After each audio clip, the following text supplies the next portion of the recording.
Decision about which theoretical orientation is appropriate to development and best suits the problem faced by student.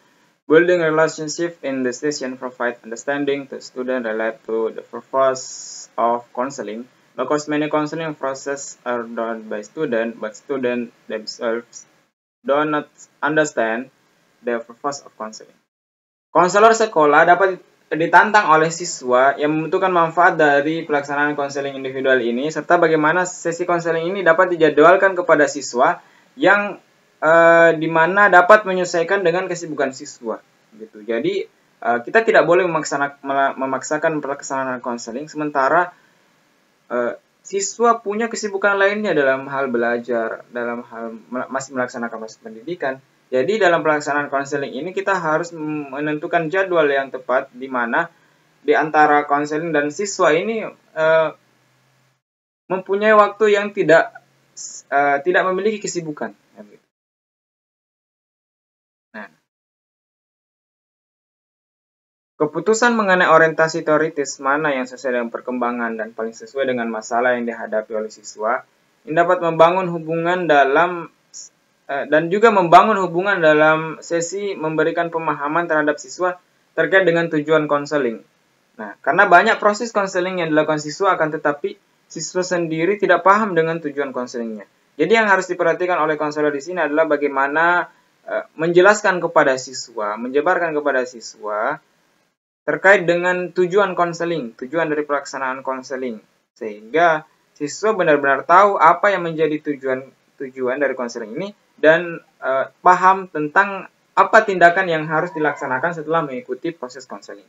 Karena banyak siswa yang ketika mengikuti proses konseling itu tidak mengetahui apa tujuan dari konseling ini. Jadi pentingnya menjelaskan tujuan juga terlebih dahulu, gitu ya. Kemudian selanjutnya kita akan membahas tentang konseling kelompok.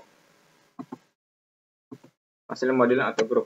Group counseling is an effective and efficient way to provide direct service to student, where counseling is conducted with 2 or more students simultaneously. Nah, konseling kelompok adalah cara yang efektif dan efisien untuk memberikan pelayanan langsung kepada siswa di mana konseling dilakukan dengan 2 atau lebih siswa secara bersamaan. Jadi dalam pelaksanaan konseling kelompok ini berbeda dengan individu tadi face to face, tatap muka. Sedangkan konseling kelompok ini merupakan konseling yang dilaksanakan dengan menghadirkan beberapa siswa membentuk kelompok di mana dalamnya melakukan kegiatan konseling dengan cara berdiskusi satu sama lain begitu. Nah, diskusi dilaksanakan secara tidak terstruktur atau cukup formal dalam fokus dengan tujuan dari setiap sesi. Nah, pembahasan dalam topik grup itu bisa berupa topik bagaimana menggapai kesuksesan di masa depan atau motivasi untuk meningkatkan hasil belajar atau juga membahas topik manajemen kemarahan.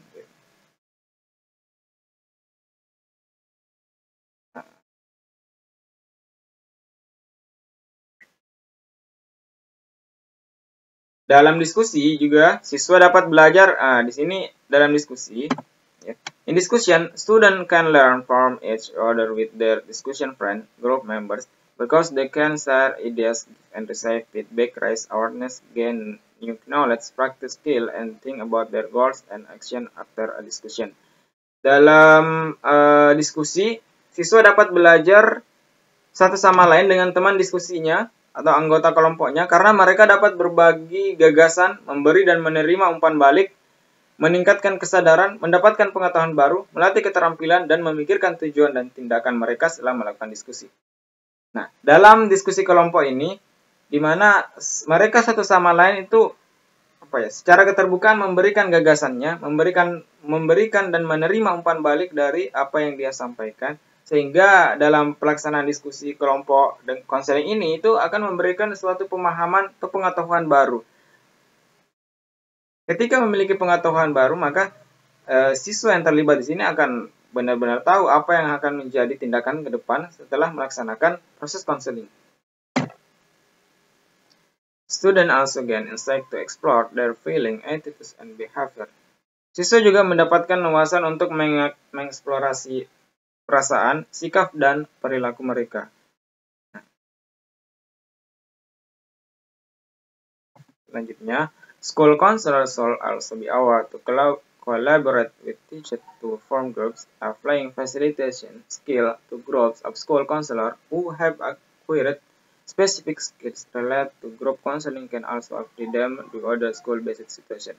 Yang menjadi pertanyaan, apakah konseling ini hanya dapat digunakan untuk bagaimana menyelesaikan masalah psikologis secara pribadi dari setiap siswa yang mengalami gangguan psikologis, ya, mengalami kebingungan dalam melaksanakan proses pendidikannya? Tidak.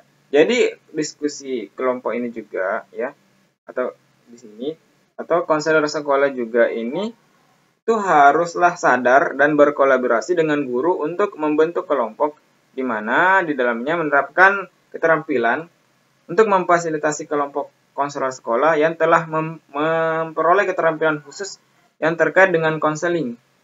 Nah, kelompok juga dapat ya di sini adalah substansinya, yaitu di mana kelompok juga dapat menerapkannya pada situasi yang berbasis sekolah lainnya. Jadi tidak hanya dengan masalah pribadi siswa, tapi juga bisa diterapkan dengan situasi berbasis sekolah gitu. Misalnya ya, dalam penerapan kurikulum berbasis interdisipliner. Bagaimana pengembangan kurikulum di sekolah atau pengembangan manajemen sekolah itu juga dapat dilakukan menggunakan diskusi kelompok ini, ya, untuk menyelesaikan permasalahan dan mengembangkan manajemen atau kurikulum sekolah tadi. Terima kasih. Demikianlah apa yang bisa kami sampaikan. Mohon maaf jika terdapat banyak kesalahan kata. Semoga apa yang kami sampaikan dapat bermanfaat, dapat menjadi pengetahuan, menambah pengetahuan buat teman-teman yang menyaksikan. Assalamualaikum warahmatullahi wabarakatuh.